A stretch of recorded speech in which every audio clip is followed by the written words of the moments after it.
결혼한 지 12년 됐고 초등학교 2학년인 딸 하나를 키우고 있습니다. 제가 오늘 이렇게 제 이야기를 하게 된 이유는 정말 어디에도 하소연할 곳이 없어서입니다. 친구들에게 말하기엔 너무 창피하고 친정 부모님께 말씀드리기엔 너무 걱정을 끼쳐드릴까봐 망설여지고요. 저희 시어머니가 알츠하이머 치매 진단을 받은 지 벌써 3년이 됐습니다. 처음엔 가벼운 건망증 정도였는데 지금은 저를 알아보지도 못하고 하루 종일 간병이 필요한 상태가 되셨어요. 그런데 정작 아들인 제 남편과 시동생은 바쁘다는 핑계로 간병을 모두 저에게 떠넘겼습니다.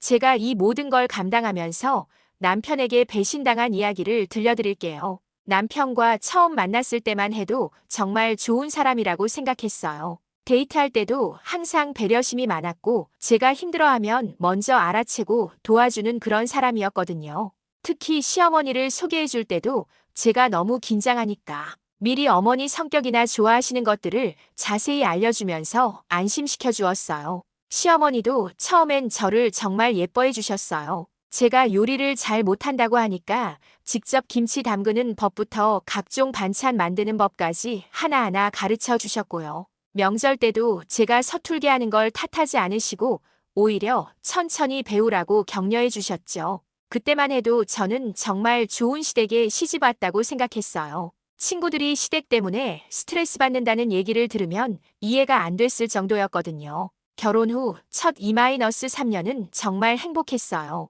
남편도 집안일을 많이 도와줬고 시어머니와 저 사이에서 중재 역할도 잘해주셨어요. 특히 제가 임신했을 때는 시어머니가 정말 극진히 챙겨주셨어요. 입덧이 심해서 아무것도 먹지 못할 때 직접 미역국을 끓여서 가져다 주시고 태교에 좋다며 함께 산책도 나가시고요. 딸이 태어나고 나서도 마찬가지였어요. 신생아 돌보는 법을 모르는 저를 위해 한 달 동안 저희 집에서 지내시면서 밤낮으로 도와주셨거든요. 그때 시어머니가 제게 하신 말씀이 지금도 기억나요.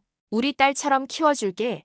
너무 고생하지 마라. 그런 말씀이었어요. 딸이 5살 정도 됐을 때부터 시어머니께 이상한 변화가 보이기 시작했어요. 처음엔 그냥 나이 드시면서 생기는 자연스러운 건망증이라고 생각했거든요. 가스레인지를 켜놓고 깜빡하신다거나 같은 말씀을 몇 번씩 반복하신다거나 하는 정도였으니까요. 하지만 점점 심해지더라고요. 손자 이름을 헷갈리시고 며칠 전에 만났던 사람을 기억 못하시고 심지어 길을 잃어버리고 헤매시는 일도 생겼어요. 그때서야 저희가 병원에 모시고 갔는데 알츠하이머 치매 초기 진단을 받으셨어요. 의사 선생님이 말씀하시길 빠른 진행을 막기 위해서는 꾸준한 관리와 돌봄이 필요하다고 하셨어요. 약물 치료도 중요하지만 무엇보다 가족들의 관심과 사랑이 가장 중요하다고 하시더라고요. 그때부터 저희 가족 회의가 시작됐어요. 시아버지는 이미 5년 전에 돌아가셨고 시어머니를 돌볼 사람은 남편과 시동생 그리고 저밖에 없었거든요. 시동생은 미혼이고 회사 일이 너무 바쁘다며 경제적 지원은 하겠지만 직접 돌보기는 어렵다고 했어요. 남편도 마찬가지였어요.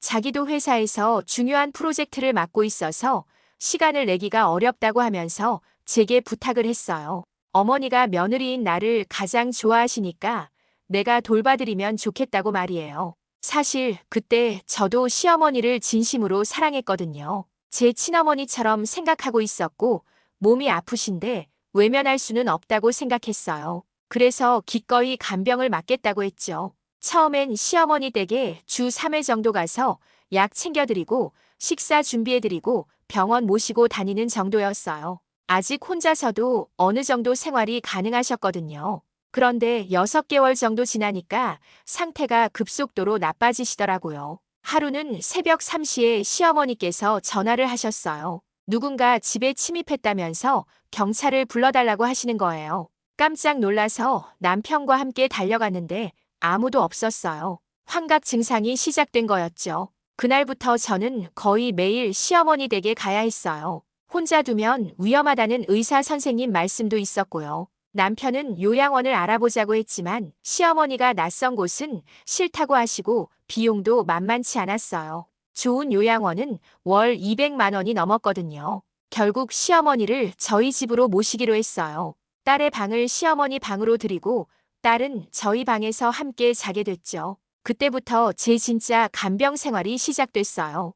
해시태그 간병의 현실. 간병이라는 게 생각보다 훨씬 힘들더라고요. 치매 환자를 돌본다는 건 24시간 긴장을 늦출 수 없다는 뜻이었어요. 잠시라도 방심하면 어떤 일이 벌어질지 모르거든요. 시어머니는 밤낮이 바뀌셨어요. 낮에는 계속 주무시다가 밤이 되면 깨어나서 돌아다니시는 거예요. 집을 나가려고 현관문을 열려고 하시거나 부엌에서 뭔가를 하려고 하시거나 심지어 옷을 다 벗고 나오시는 경우도 있었어요. 그래서 저는 제대로 잠을 잘 수가 없었어요. 2-3시간씩 토막잠만 자고 시어머니가 움직이시는 소리가 나면 바로 일어나야 했거든요. 처음 몇 달은 정말 지옥 같았어요. 식사 준비도 만만치 않았어요. 시어머니는 드시고 싶은 것도 자주 바뀌시고 때로는 같은 음식을 하루에 여러 번 달라고 하시기도 했어요. 또 삼키는 것도 어려워하셔서 모든 음식을 곱게 다져서 준비해야 했고요. 가장 힘든 건 대소변 처리였어요. 시어머니가 화장실 위치를 헷갈리시면서 엉뚱한 곳에서 실수를 하시는 경우가 많았거든요. 하루에 몇 번씩 청소를 해야 했고 빨래도 끝이 없었어요. 기저귀를 사용하시라고 해도 싫다고 하시고 억지로 채우면 떼어내시고 그러셨어요.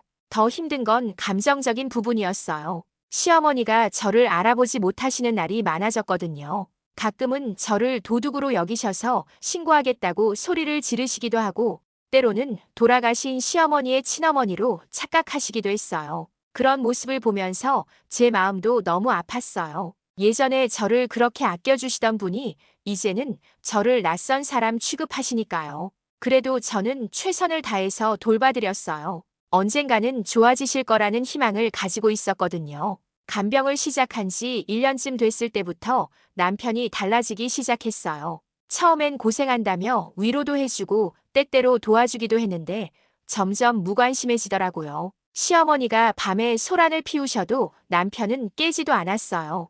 아니, 깨도 모른 척했어요. 제가 깨워서 도움을 요청해도 내일 회사 가야 한다며 다시 잠들어 버리곤 했죠. 그리고 집안 분위기도 너무 달라졌어요. 예전에는 가족끼리 대화도 많이 하고 함께 TV도 보고 그랬는데 시어머니가 오신 후부터는 그런 게 불가능해졌어요. 시어머니가 갑자기 소리를 지르시거나 이상한 행동을 하시면 분위기가 깨져버리거든요. 남편은 점점 집에 늦게 들어오기 시작했어요. 회사 일이 많다고 하면서 주말에도 나가는 일이 잦아졌고요. 저는 혼자서 시어머니와 딸을 돌봐야 했어요. 딸도 많이 힘들어했어요. 할머니가 갑자기 소리를 지르시면 무서워서 울기도 하고 친구들을 집에 데려오지도 못하겠다고 하더라고요. 그런 딸을 보면서 제 마음도 너무 아팠어요. 남편에게 도움을 요청했지만 돌아오는 건 항상 같은 대답이었어요. 자기도 회사 일로 스트레스가 많고 어머니를 돌보는 건 원래 며느리가 해야 할 일이라는 식이었죠. 시동생에게 도움을 요청해도 마찬가지였어요. 돈은 보내주겠지만 직접 나서기는 어렵다는 거였어요. 그래서 결국 제가 혼자 감당할 수밖에 없었어요. 친정 어머니가 도와주시려고 했지만 친정도 멀리 있고 어머니 연세도 있으시라 자주 부탁드리기가 어려웠거든요. 간병을 시작한 지 2년쯤 됐을 때 제 몸에도 이상이 생기기 시작했어요. 만성 피로에 시달리고 허리와 어깨가 계속 아팠어요. 시어머니를 부축하고 씻겨드리고 하는 일이 생각보다 체력을 많이 요구하더라고요. 그런데 병원에 갈 시간도 없었어요. 시어머니를 혼자 두고 나갈 수가 없었거든요. 한 번은 허리가 너무 아파서 딸에게 할머니를 잠깐 봐달라고 하고 응급실에 갔는데 딸이 무서워서 울고 있더라고요. 시어머니가 갑자기 소리를 지르셨거든요. 그때 정말 막막했어요. 제가 쓰러지면 이 집은 어떻게 될까 하는 생각이 들었거든요. 남편은 여전히 바쁘다고 하고 시동생은 연락도 잘 안 되고 시어머니는 저 말고는 아무도 안 따르시고요. 경제적 부담도 만만치 않았어요. 시어머니 약값만 월 30만 원이 넘었고 기저귀나 각종 간병용품비도 상당했어요. 거기다 제가 일을 할 수 없으니까 수입도 줄어들었죠. 결혼 전에 다니던 회사는 시어머니 간병을 시작하면서 그만둘 수밖에 없었거든요. 남편 월급만으로는 생활비와 간병비를 감당하기 버거웠어요. 시동생이 매월 50만 원씩 보내주긴 했지만 전체 비용에 비하면 턱없이 부족했죠. 그래서 제 적금도 깨고 친정에서 도움도 받고 그래야 했어요. 간병을 하면서 가장 힘들었던 건 사회적으로 완전히 고립됐다는 느낌이었어요. 친구들과 만날 시간도 없고 취미 생활이나 개인적인 시간은 꿈도 꿀 수 없었거든요. 가끔 친구들이 연락을 해도 만나러 나갈 수가 없었어요. 시어머니를 혼자 두고 나갈 수 없으니까요. 친구들에게 사정을 설명해도 처음엔 이해해 주려고 했지만 시간이 지나면서 연락이 뜸해지더라고요. 아이 학교 행사에도 참석하기 어려웠어요. 시어머니가 낯선 곳을 무서워하시고 사람이 많은 곳에서는 더 불안해하시거든요. 한 번은 딸 발표회에 시어머니와 함께 갔는데 중간에 시어머니가 갑자기 화장실을 찾으시면서 소동이 벌어졌어요. 다른 학부모들의 시선이 너무 부담스러워서 중간에 나와야 했죠. 그런 일들이 반복되면서 점점 외출 자체를 기피하게 됐어요. 시어머니와 함께 밖에 나가는 것도 부담스럽고 혼자 나가자니 시어머니가 걱정되고 그래서 결국 집에만 있게 되더라고요. 그러다 보니 제 세상이 점점 좁아졌어요. 시어머니, 딸, 그리고 가끔 들르는 남편이 제 세상의 전부가 됐죠. 뉴스도 제대로 못 보고 사회에서 무슨 일이 일어나는지도 잘 모르게 됐어요. 그렇게 간병에만 매달리며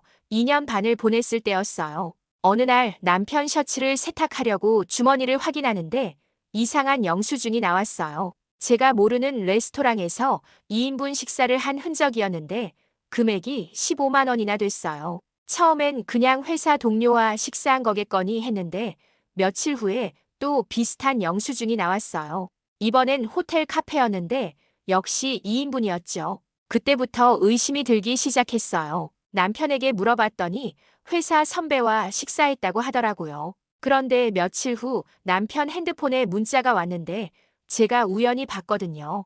여자 이름으로 된 연락처에서 온 문자였는데 내용이 오늘 만나기로 한 시간 확인하는 거였어요. 그날 밤 남편이 또 늦는다고 연락했을 때 저는 정말 의심스러웠어요. 그래서 몰래 남편 핸드폰을 확인해 봤는데 정말 충격적인 걸 발견했어요. 한 여자와 몇 달째 연락을 주고받고 있었던 거예요. 내용을 보니까 단순한 직장 동료 관계가 아니었어요. 서로 사랑한다는 표현도 있었고 언제 만날지 약속하는 내용들도 있었고요. 그 순간 머리가 하얘졌어요. 제가 시어머니 간병으로 이렇게 힘들어하고 있는 동안 남편은 다른 여자와 바람을 피우고 있었던 거예요. 다음 날 남편이 퇴근하고 오자마자 저는 핸드폰을 보여주며 따졌어요. 이게 뭐냐고, 지금 무슨 짓을 하고 있는 거냐고 말이에요. 남편은 처음엔 아니라고 발뺌했어요. 그냥 직장 동료라고 오해하지 말라고 하더라고요. 하지만 증거가 명확했죠.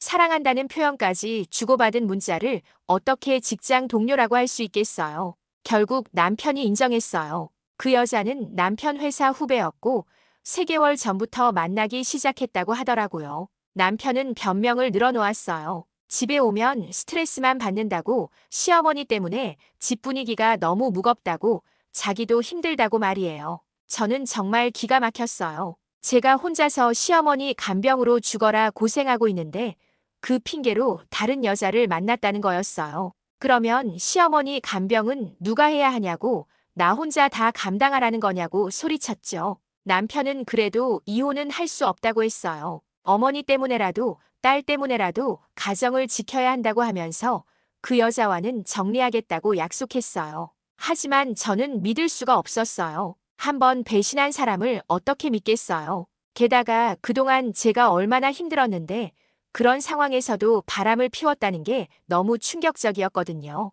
그날 밤부터 저는 정말 혼란스러웠어요. 이혼을 해야 할지 아니면 남편 말대로 가정을 지켜야 할지 결정할 수가 없었거든요.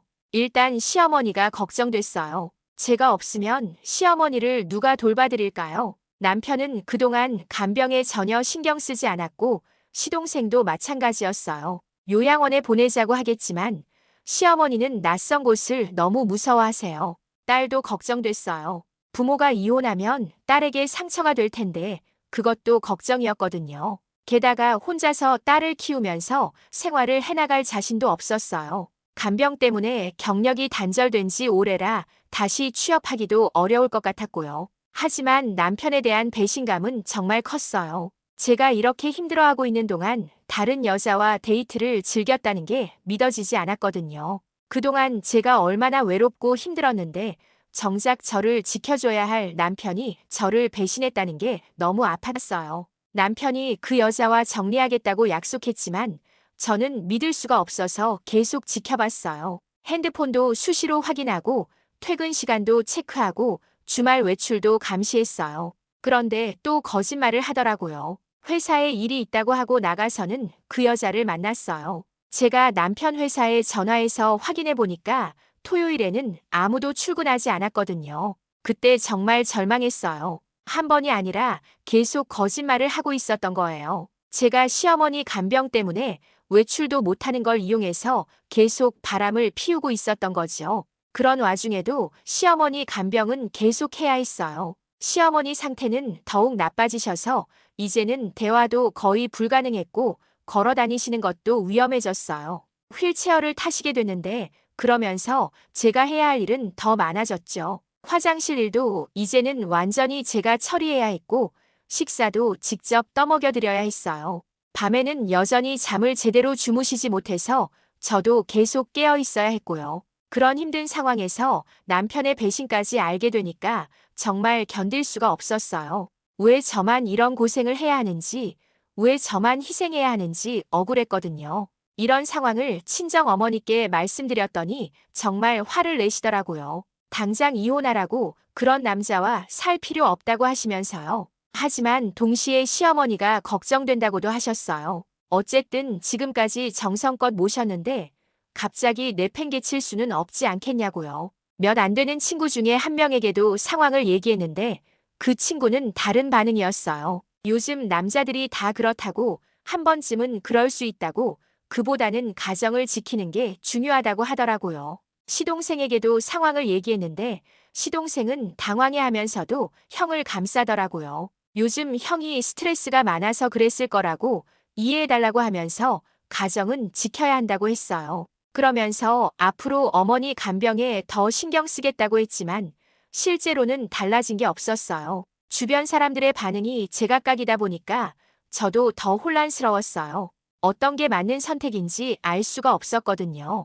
이런 일을 겪으면서 저는 저 자신에 대해서도 많이 생각해 봤어요. 결혼하고 나서 저는 항상 남편과 시댁을 위해서만 살았던 것 같아요. 제 꿈이나 희망은 뒤로 미루고 착한 아내, 착한 며느리가 되려고만 했죠. 특히 시어머니 간병을 시작한 후로는 저라는 사람이 사라진 것 같았어요. 오직 간병인으로서의 역할만 했고 저만의 시간이나 공간은 전혀 없었거든요. 거울을 보면 몰라볼 정도로 초췌해진 제 모습이 보였어요. 남편의 바람을 알게 된 후에 문득 생각해보니 그동안 남편과 저 사이에는 부부로서의 관계가 거의 없었어요. 시어머니 간병 때문에 대화할 시간도 없었고 함께 보내는 시간도 없었고 서로에 대한 관심도 줄어들었죠. 하지만 그렇다고 해서 바람을 피워도 된다는 건 아니잖아요. 힘든 상황일수록 서로 의지하고 도와야 하는 게 부부인데 남편은 도망쳐버렸던 거예요. 고민 끝에 저는 결정을 내렸어요.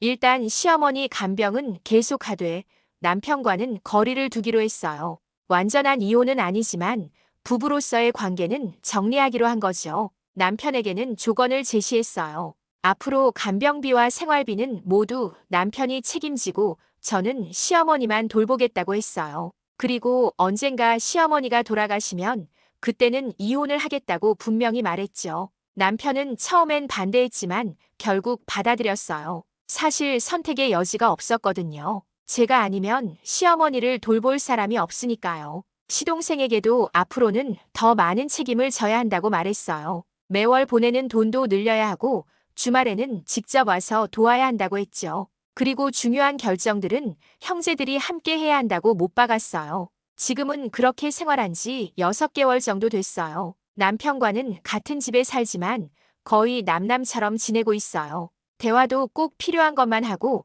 감정적인 교류는 전혀 없어요. 시어머니 간병은 여전히 힘들지만 예전보다는 마음이 편해졌어요. 남편에 대한 기대를 완전히 접었거든요. 오히려 혼자라는 생각으로 하니까 스트레스가 줄어들었어요. 딸에게는 아빠와 엄마가 지금 어려운 시간을 보내고 있다고 정직하게 말했어요. 물론 자세한 내용은 말하지 않았지만 앞으로 가족 형태가 바뀔 수도 있다고 미리 얘기해뒀죠. 요즘은 시어머니가 잠드신 시간에 온라인으로 자격증 공부를 하고 있어요. 사회복지사 자격증을 따려고 하거든요. 언젠가 시어머니 간병이 끝나면 제 인생을 다시 시작할 준비를 하는 거예요. 쉽지 않은 선택이었지만 저는 이 결정이 맞다고 생각해요. 시어머니에 대한 도리는 다하면서도 저를 배신한 남편에게는 더 이상 희생하지 않겠다는 거죠. 이 이야기를 들으시는 분들 중에 저와 비슷한 상황에 계신 분이 있을지도 모르겠어요. 시댁 간병으로 고생하시는 분들,